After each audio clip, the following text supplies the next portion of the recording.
বৃহস্পতিবার মাগরিব নামাজের পরে একটি দোয়া করুন, ইনশাল্লাহ আপনার মনের সব আশা পূরণ হবে, পেরেশানি দূর হয়ে যাবে। বিদেশে গেছেন, আসতে পারতেছেন না, আবার কেউ বিদেশের জন্য অনেকদিন লাইন দিয়েছেন কিন্তু যেতে পারতেছেন না, মনের আশা কবুল হচ্ছে না, ব্যবসা বাণিজ্য লস, সন্তান কথা শুনছে না, কোনো দিকে শান্তি নাই, যেদিকে হাত দেন সেদিকে অশান্তি।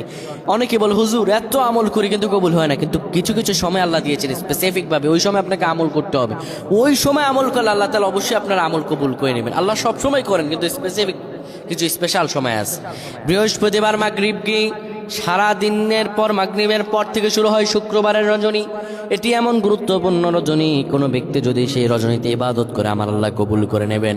মাগরিব নামাজের পর আপনি দুই রাকাত করে 6 রাকাত নামাজ পড়বেন, এটাকে বলে সালাতুন নওয়াবি। এই নামাজটা পড়ার পরে 100 বার দুরূদ শরীফ পড়বেন।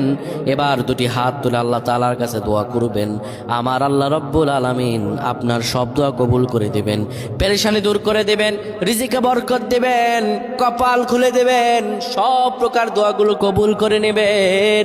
আল্লাহু আকবার।